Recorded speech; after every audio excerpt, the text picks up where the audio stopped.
Okay, so synthetic division. This is another way to divide polynomials, but it's only when it's a special case.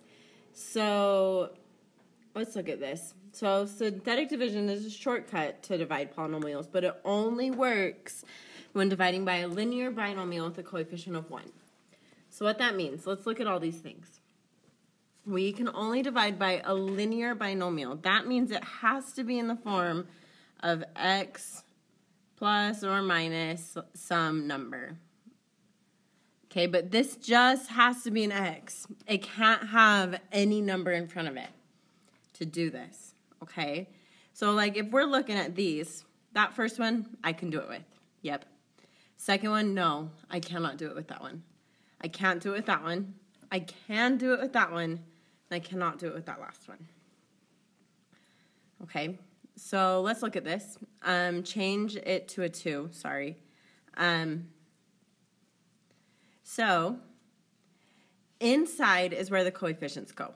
Outside is the opposite of the constant. So same thing as like inside you have your the one you're dividing, then outside you have what you're dividing by. So inside I'm just going to have 1, -1, -27, and -28. That came from here. So 1, -1, -27, and -28. Okay? On the outside is the opposite of this one. So the opposite of 2 is -2. Now the first step on this is to bring down that first term. And then you multiply, so 1 times -2 is -2. And then you add those. So -1 plus -2 is -3. Then you multiply, that's 6. Add those. -27 plus 6 is -21.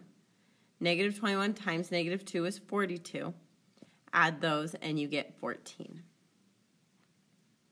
Now, this started, so that's our remainder. The last number is always your remainder.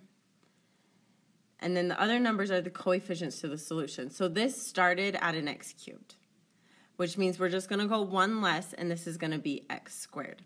So like this is going to be your x squared term, this will be your x, and that's your constant, and then this is your remainder, so you have to write it over what you divided by.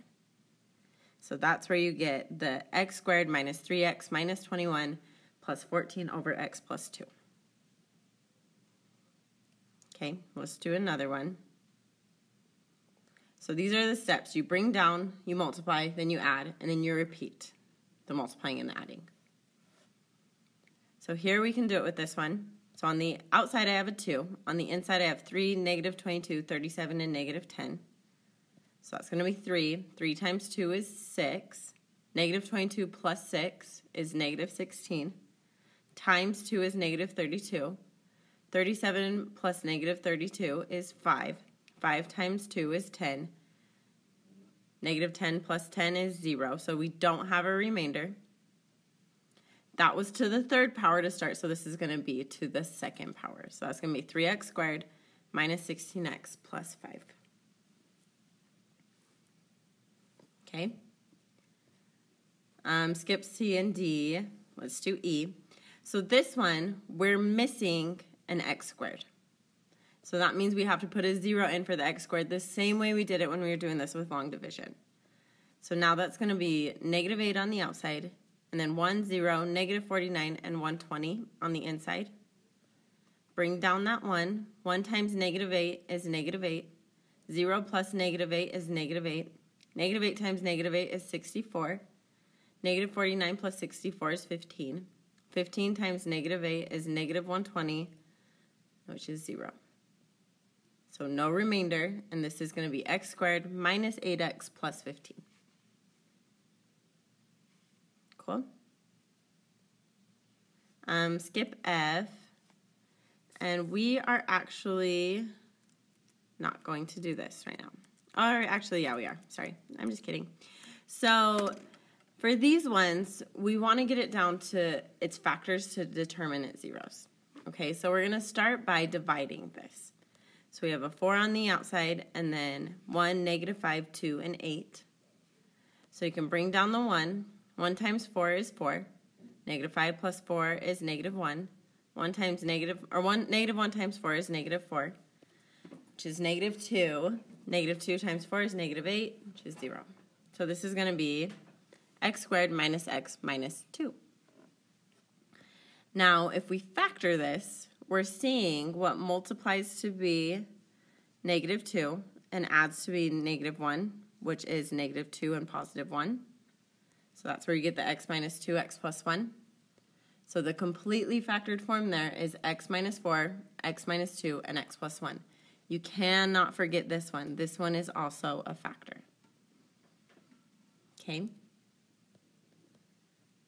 Now determine the zeros. So now we're just going to set each factor equal to 0. So that's going to be x minus 4 equals 0, x minus 2 equals 0, x plus 1 equals 0. Solve those so you get x equals 4, x equals 2, and x equals negative 1. Okay, this one. So change that to 84, sorry. And then we have to plug in a 0 because we don't have an x squared. So this is going to be 7 on the outside, and then 1, 0, negative 37, and negative 84. Bring down the 1. 1 times 7 is 7. 0 plus 7 is 7. 7 times 7 is 49. Negative 37 plus 49 is 12. 12 times 7 is 84, which is 0. So this is going to be x squared plus 7x plus 12. So we factor this now. You have to see what multiplies to be 12, adds to be 7, it's 3 and 4. So that's x plus 3 and x plus 4, which the completely factored form is now x minus 7, so this piece, and then these two.